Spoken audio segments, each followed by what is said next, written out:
अस्सलामुअलैकुम, मैं हूं इमरान वसीम। नाज़रीन, आज के प्रोग्राम में दो बड़ी अहम ख़बरें आपके साथ हम शेयर करेंगे। लेकिन सबसे पहले उन दोस्तों से दरख्वास्त करेंगे जिन्होंने अभी तक चैनल को सब्सक्राइब नहीं किया, वो चैनल को सब्सक्राइब कर लें और बेल आइकॉन का बटन भी ज़रूर प्रेस करें।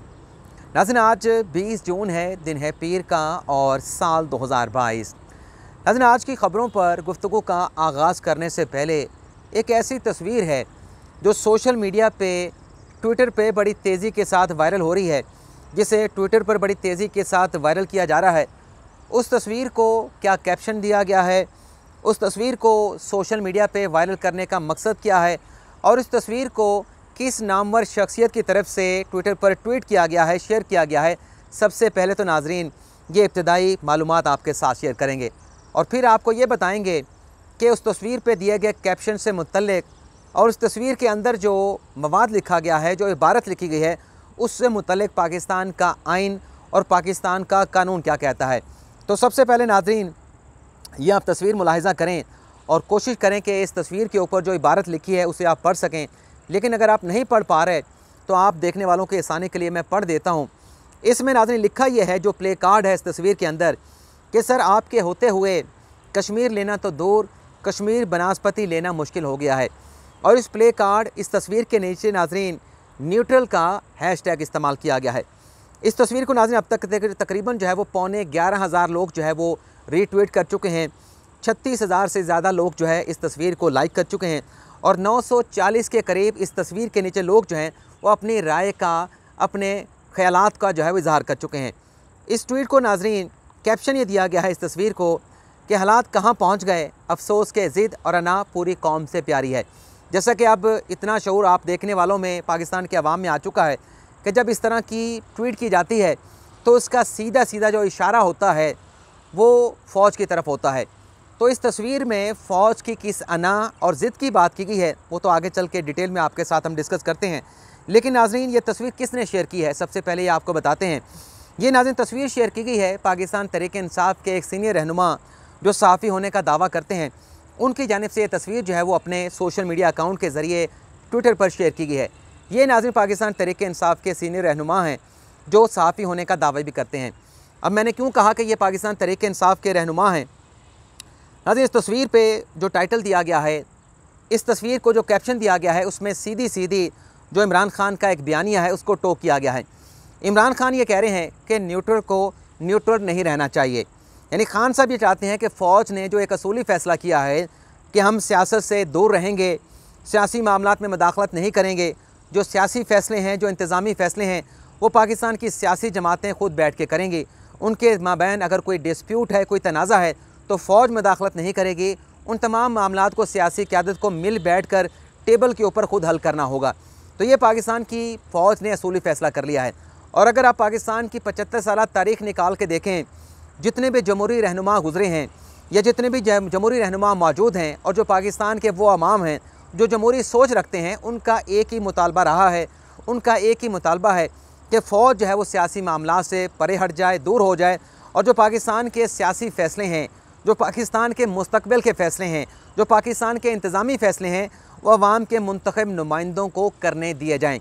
एक तरफ तो इमरान खान भी यही कहते हैं कि अवाम को फ़ैसला करने दिया जाए, लेकिन दूसरी तरफ जो है वो फ़ौज को ये भी कहा जा रहा है, फ़ौज पे दबाव डाला जा रहा है कि आप न्यूट्रल ना रहें।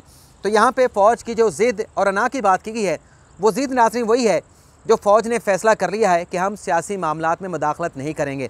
लेकिन बार बार फ़ौज को प्रेशराइज़ किया जा रहा है, फ़ौज को जो है वो बदनाम करने की कोशिश की जा रही है, फ़ौज पर दबाव डालने की कोशिश की जा रही है कि फ़ौज ने जो पोजीशन ली है कि सियासत में मदाखलत नहीं करेंगे। नाज़रीन यहाँ पे आपको ये भी बता दें कि पाकिस्तान के आप तमाम कानून निकाल के खंगाल लें, आप पाकिस्तान का जो आइन है उसके तमाम आर्टिकल को पढ़ के देख लें, उनका जायज़ा ले लें। ना पाकिस्तान के आइन का कोई आर्टिकल, ना पाकिस्तान का कोई कानून इजाज़त देता है कि फ़ौज सियासी मामलात में मुदाखलत करे, फ़ौज सियासी मामलात में किसी किस्म का किरदार अदा करे। आज अगर फ़ौज ने फ़ैसला किया है तो जो पाकिस्तान की सियासी क़यादत है, ख़ास तौर पे जो अपोजिशन है, पाकिस्तान तहरीक-ए-इंसाफ हैं, इमरान खान साहब हैं, उन्हें तो फ़ौज को सल्यूट करना चाहिए। लेकिन नाज़रीन गालिबन इमरान खान साहब ये समझते हैं कि शायद जो है फ़ौज की हमायत के बगैर वो इक़्तिदार में नहीं आ सकते। और ये जो इमरान रियाज़ ख़ान ने ट्वीट किया है, मैंने क्यों कहा है वो पाकिस्तान तहरीक इंसाफ के रहनुमा हैं, क्योंकि ये इमरान खान का बयानिया है। जो सहाफ़ी है नाज़रीन, उसका मेन ज़िम्मेदारी, उसकी रिस्पॉन्सिबिलिटी ये होता है कि वो ख़बर दे, वो तज़िया करे। लेकिन यहाँ पे इमरान रियाज़ खान, जो गीले तीतर के नाम से भी मशहूर हैं, वो कोई तज़िया नहीं कर रहे, बल्कि इमरान खान के बयानिए को टो कर रहे हैं कि फ़ौज अपनी ज़िद छोड़े, फ़ौज अपनी अना को छोड़े और सियासी मामलात में इमरान खान को सपोर्ट करे, इमरान खान को दोबारा इक़्तिदार में लेके आए। तो ये चीज़ आपके साथ हमने डिस्कस करनी थी। अब हम बात कर लेते हैं कि कंट्रोलर ने शहबाज शरीफ को क्या खुली छुट्टी दी है। नाज़रीन, जो शहबाज शरीफ के ख़िलाफ़ रमज़ान शुगर मिल का केस है, जिसकी आज लाहौर की एहतसाब अदालत में समाअत हुई है, आज नाज़रीन वज़ीर आज़म शहबाज शरीफ ने इस केस में मुस्तकिल हाज़िरी से इस्तिस्ना की दरख्वास्त दायर की। उस दरख्वास्त को नाज़रीन एहतसाब अदालत ने एक्सेप्ट कर लिया है। यानी इस दरख्वास्त को एक्सेप्ट करने के बाद जिस तरीके से फ़ौजदारी केसेस में जो मुल्ज़म होता है उसका पेश होना लाजमी होता है, लेकिन अदालत उस मुल्ज़म को अगर इस्तिस्ना दे दे, हाज़िरी से एग्जेम्प्ट कर दे, तो फिर मुल्ज़म के लिए किसी भी समाअत में पेश होना ज़रूरी नहीं होता, ता वक्त यह कि अदालत उसको पेश होने का हुक्म न दे। तो आज एहतसाब अदालत ने जो फ़ैसला दिया है, उसके बाद शहबाज शरीफ को अब एहतसाब अदालत में जाने की ज़रूरत नहीं। और इसके साथ साथ जो शहबाज शरीफ का दूसरा मुकदमा है जो FIA की अदालत में चल रहा है, लाहौर की स्पेशल सेंट्रल कोर्ट में चल रहा है, वहाँ पर भी शहबाज शरीफ की जो मुस्तकिल ज़मानत है या जो बुरी ज़मानत है उसको कन्फर्म कर दिया गया है। तो वहाँ पर भी अब शहबाज शरीफ को पेश होने की ज़रूरत नहीं। और ये मैं समझता हूँ नाज़रीन, स्पेशल सेंट्रल कोर्ट के बाद एहतसाब अदालत ने एक अच्छा फ़ैसला किया है, क्योंकि अगर शहबाज शरीफ वज़ीर आज़म है पाकिस्तान के, तो उनके लिए इस वक्त ज़्यादा ज़रूरी ये है कि वो मुल्क की जो अमूर हैं, इंतज़ामी अमूर हैं, सियासी अमूर हैं, जो पाकिस्तान को इस वक्त क्राइसिस का सामना है, उससे किस तरीके से बाहर आना है, उन अमूर को देखना शहबाज शरीफ के लिए ज़्यादा ज़रूरी है, बजाय इसके वो अदालतों में पेशियाँ भुगतते रहें। और कुछ दोस्तों को एतराज़ होगा मेरे इस बयान के ऊपर, इस लॉजिक के ऊपर, तो उन दोस्तों के लिए मैं ये कह दूँ कि जो इमरान खान के ख़िलाफ़ पार्लियामेंट पर हमले का केस था, जो PTV पे हमले का केस था, उसमें भी जो ATC की अदालत थी, इंसदाद दहशतगर्दी की अदालत थी, वहाँ पर भी इमरान खान को हाज़िरी से इस्तिस्ना दिया गया था, क्योंकि वो मुल्क के वज़ीर आज़म मुंतखब हो चुके थे। तो अगर इमरान खान को इस्तिस्ना मिल सकता है, उस पर अगर सराहा जा सकता है, तो अगर शहबाज शरीफ को इस्तिस्ना मिला है, तो ये भी एक अच्छी खबर है शहबाज शरीफ के लिए। अब ज़ाहिर सी बात है कि उन्हें अदालत में पेश नहीं होना होगा, तो उम्मीद करते हैं कि वो भरपूर तवज्जो के साथ मुल्क की अमूर को देखेंगे और जो इस पाकिस्तान को क्राइसिस का सामना है, उस हवाले से कोई एक मरबूत पॉलिसी या मरबूत फ़ैसले उनकी जानिब से किए जाएंगे। अब जो हमारी तीसरी खबर है, बल्कि दूसरी खबर है, दूसरी खबर से पहले तीसरी खबर भी शेयर कर लें। नाज़रीन, जो हुकूमत पंजाब ने एंटी करप्शन के महकमे ने उस्मान बुज़दार के ख़िलाफ़ मुकदमा दर्ज किया 900 कनाल अराज़ी जालसाजी से हथियाने के हवाले से, उस केस में नाज़रीन उस्मान बुज़दार साहब को गिरफ़्तारी का ख़दशा लाहक हुआ और आज उस्मान बुज़दार साहब ने लाहौर हाई कोर्ट से अबूरी ज़मानत करा ली है। और लाहौर हाई कोर्ट ने जो दरख्वास्त थी उस्मान बुज़दार की, उसे एक्सेप्ट करते हुए 30 जून तक उस्मान बुज़दार की अबूरी ज़मानत को एक्सेप्ट कर लिया है। 30 जून तक उन्हें अबूरी ज़मानत दे दी है और साथ कहा है कि आप जाके जो उनका आपका केस है एंटी करप्शन में, उसमें जाके शामिल तफ्तीश हो जाएँ। अब जो हमारी टॉप स्टोरी है मरियम नवाज़ की बरियत और उनके ख़िलाफ़ जो एमएलपी रेफरेंस का मुकदमा है, उसके ख़ात्मे का मामला क्या है, उसकी डिटेल आपके साथ हम शेयर करते हैं। नाज़रीन, हुकूमत की जानिब से जो नैब कवानीन में तरमीम मुतारफ़ कराई गई हैं, उन तरमीम के ख़िलाफ़ आज पाकिस्तान तहरीक-ए-इंसाफ़ ने यौम सयाह मनाया है। इमरान खान साहब ने अलग से ट्वीट्स किए हैं, इमरान खान ने अलग से बयान जारी किया है, जबकि नैब की उन तरमीम के ऊपर साबिक़ वफाकी वज़ीर फवाद चौधरी और उनके साथ जो इमरान खान साहब के मुशीर थे एहतसाब के मुसद्दिक़ अब्बासी, उन्होंने प्रेस कॉन्फ्रेंस की है। इस प्रेस कॉन्फ्रेंस में नाज़रीन बड़ी अहम बातें की गई फवाद चौधरी की तरफ से, लेकिन क्या वो बातें हक़ाइक़ पर मबनी थी? क्या उन बातों के ज़रिए पाकिस्तान के अवाम को गुमराह करने की कोशिश की गई? तो इस प्रेस कॉन्फ्रेंस में से चंद पॉइंट जो है मैं आप नाज़रीन के साथ शेयर करूँगा। और ये जो मुकदमा ख़त्म करने की बात की गई मरियम नवाज़ का और उनकी बरियत की बात की गई, उसकी हकीकत और सदाकत पर भी आप नाज़रीन के साथ गुफ्तगू करेंगे। एक तो नाज़रीन फवाद चौधरी साहब ने प्रेस कॉन्फ्रेंस में कहा कि पहला NRO जो है वो नून लीग को परवेज़ मुशर्रफ ने दिया। ये जो नाज़रीन फवाद चौधरी साहब की बात है, ये हक़ाइक़ के बिल्कुल मुनाफी है, हक़ाइक़ के बिल्कुल बरक्स है। नाज़रीन, जो NRO दिया गया था वो पीपल्स पार्टी को मिला था और MKM को मिला था, और इस NRO के नतीजे में पीपल्स पार्टी और MKM के बहुत सारे केसेस ख़त्म हो गए थे। लेकिन नाज़रीन, वो जो NRO था, वो NRO फिर सुप्रीम कोर्ट में जब चैलेंज हुआ, तो सुप्रीम कोर्ट ने उस NRO को कलअदम करार दिया। ना सिर्फ उस NRO को कलअदम करार दिया गया, बल्कि सुप्रीम कोर्ट ने उस NRO के ज़रिए जितने केसेस ख़त्म हुए थे, उन तमाम केसेस को रिस्टोर कर दिया गया था। तो ये जो बार बार इस तरह की बातें करके अवाम को गुमराह करने की कोशिश की जाती है कि परवेज़ मुशर्रफ ने NRO दिया, इन्होंने फ़ायदा उठाया, तो अगर किसी ने फ़ायदा उठाया था पीपल्स पार्टी MKM ने, तो वो फ़ायदा भी सुप्रीम कोर्ट के फ़ैसले के ज़रिए वापस हो गया था, तमाम केसेस दोबारा से बहाल हो गए थे। अच्छा, यहाँ पे एक और पॉइंट नोट करें कि यहाँ पे फवाद चौधरी साहब ने सिर्फ नून लीग की बात की है, हालांकि जो NRO मिला था वो MQM और पीपल्स पार्टी को मिला था। अब नाज़रीन शुनीद ये है कि अंदर खाते बिहाइंड द सीन जो है वो फवाद चौधरी साहब के जो पीपल्स पार्टी के साथ जो है वो मामलात चल रहे हैं, उनके साथ इनकी गुफ्तगू चल रही है। अब वो गुफ्तगू किस नतीजे पे पहुंचती है, ग़ालिबन उस गुफ्तगू के नतीजे में यहाँ पे पीपल्स पार्टी का नाम नहीं लिया गया, MQM का नाम नहीं लिया गया, और आगे भी पीपल्स पार्टी के जो एक्यूज़ हैं नैब केसेस में आगे चल के उनका नाम भी नहीं लिया गया। फिर नाज़रीन उन्होंने कहा फवाद चौधरी साहब ने कि जो नैब के कवानीन में तरमीम की गई हैं उसमें जो सेक्शन 21 को ख़त्म कर दिया गया है, उसके ज़रिए जो मरीम नवाज़ का एवन फील्ड का रेफरेंस है, जो नवाज शरीफ को एवन फील्ड रेफरेंस में सज़ा हुई, ये केसेस ख़त्म हो जाएंगे, मरीम नवाज़ की बरियत हो जाएगी। तो सबसे पहले तो आप 17 नवंबर 2021 से निकाल के देखें, अदालत ने आज तकरीबन कोई 6 माह ये मुकम्मल होने जा रहे हैं और 1.5 माह पीछे हो गया, तो 7.5 महीने हो गए हैं। इस्लामाबाद हाई कोर्ट बार बार नैब के वकला से कह रही है कि आप मरीम नवाज़ के ख़िलाफ़ वो सबूत लेके आएँ जिसकी बुनियाद के ऊपर आपने मरीम नवाज़ के ख़िलाफ़ रेफरेंस बनाया, जिसकी बुनियाद पर आपने मरीम नवाज़ को इस केस में को अक्यूज़ के तौर पर शामिल किया।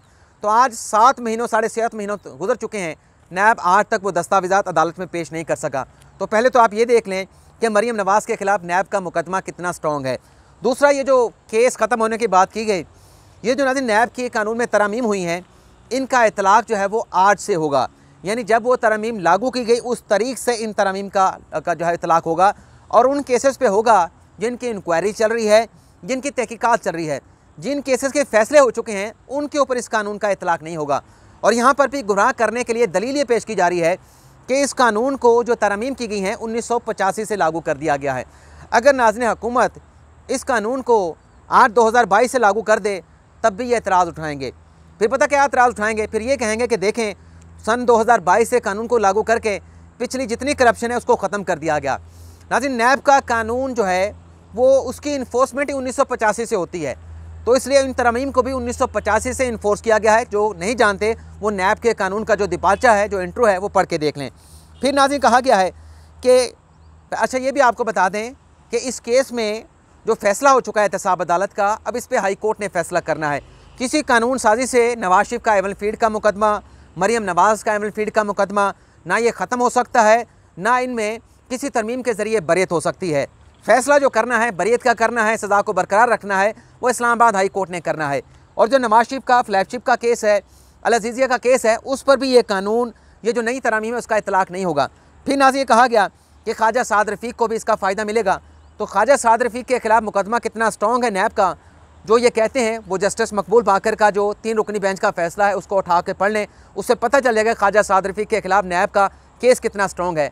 इसी फ़ैसले में जस्टिस मकबूल बाकर ने कहा था कि नैब जो है वो पॉलिटिकल इंजीनियरिंग का इदारा बन चुका है, लोगों को सियासी वाबस्तगियाँ तोड़ने के लिए मजबूर किया जा रहा है नैब के ज़रिए। फिर कहा गया कि शाहिद खाकान अब्बासी को भी जो सेक्शन 4 में तरमीम की गई है, शाहिद खाकान अब्बासी और दीगर यानी एहसन इकबाल को फ़ायदा पहुँचेगा। अच्छा, इन तमाम जो मुल्ज़मान का नाम लिया गया, यहाँ पे ना पीपल्स पार्टी के जो अक्यूज़ हैं उनके खिलाफ जो केसेस हैं किसी का नाम नहीं लिया गया, सिर्फ नून लीग के लोगों का नाम लिया गया। अच्छा, ये जो शाहिद खाकान अब्बासी और एहसन इकबाल का मुकदमा है, इसका भी आपको हकीकत बता दें। जब नाज़रीन खान साहब के दौरे हुकूमत में ग़ालिबन अक्टूबर नवंबर में नैब के कानून में तरमीम की जा रही थी और ऑर्डीनेंस जारी किया जा रहा था, तो उस हवाले से जो इजलास बुलाए जा रहे थे उन इजलासों में कहा गया PTI के लीगल माइंड की तरफ से इमरान खान को कि ये जो शाहिद खाकान अब्बासी और एहसन इकबाल के खिलाफ मुकदमा बनाया गया है, ये मुकदमे बनते नहीं थे, ये करप्शन के मुकदमे है नहीं, ये अख्तियारात के नाजायज़ इस्तेमाल के मुकदमे नहीं बनते। और फिर आपको ये भी पता है कि जब वो ऑर्डीनेंस साबका हुकूमत में इमरान खान साहब ने जारी किया, हम ये कहते रहे कि ये NRO दिया गया है, क्योंकि उसके बाद बहुत सारे मुल्ज़मान की तरफ से बरियत की दरख्वास्तें दायर की गई और उन पर बरियत की दरख्वास्तों के ऊपर मुल्ज़मान बरी भी हुए। तो आज अगर ये कानून आया है तो किस तरीके से कह सकते हैं कि ये NRO दिया गया है? माजी में तो आप ये सब कुछ कर चुके हैं। वो जो कानून आपने बनाया था उसको तो अब कानून बना के आपने ऑर्डिनेंस जारी किया था, इन्होंने कानून के ज़रिए लागू कर दिया है। फ़र्क तो सिर्फ इतना हुआ है, हो सकता है कि मज़ीद कुछ उसमें तरमीम की गई हों, लेकिन वो भी कानून की क्लैरिटी के लिए लाई गई हैं। अच्छा, इसमें एक और बात भी है कि एहसन इकबाल साहब ने साहब जो तरमीम थी उसकी बुनियाद के ऊपर बरियत की दरख्वास्त दायर की और एहसन इकबाल की बरियत की दरख्वास्त मुस्तरद हुई। अब एहसन इकबाल ने साबिक़ हुकूमत की बरियत अपना तरमीम के ऊपर अपना इस्लामाबाद हाई कोर्ट में अपील दायर कर रखी है। उस केस में अब अदालत नैब से पूछ रही है कि एहसन इकबाल के ख़िलाफ़ मुकदमा क्या है, करप्शन क्या है, अख्तियारात का नाजायज़ इस्तेमाल का इल्ज़ाम क्या है, एहसन इकबाल को आपने सिंगल आउट कैसे किया। नैब वहाँ पे जवाब नहीं दे पा रहा। तो ये तो नाज़रीन सूरत हाल है। और लेकिन ज़ाहिर सी बात है कि गुमराह करना है, सियासत करनी है, और गुमराह नहीं करेंगे तो सियासत कैसे होंगी। लेकिन हम आपसे इजाज़त चाहते हैं, क्योंकि हमने तो आपको हक़ाइक़ बताने हैं, यही हक़ाइक़ हैं। और इन हक़ाइक़ से को अगर कोई एडमिट करता है उसकी मर्ज़ी की बात है, किसी ने गालियाँ देनी है तब भी उसकी मर्ज़ी की बात है। तो हम आपसे इजाज़त चाहते हैं। अल्लाह ताला हम सब का हामी नासिर हो। दुआ में याद रखिएगा। अल्लाह हाफ़िज़।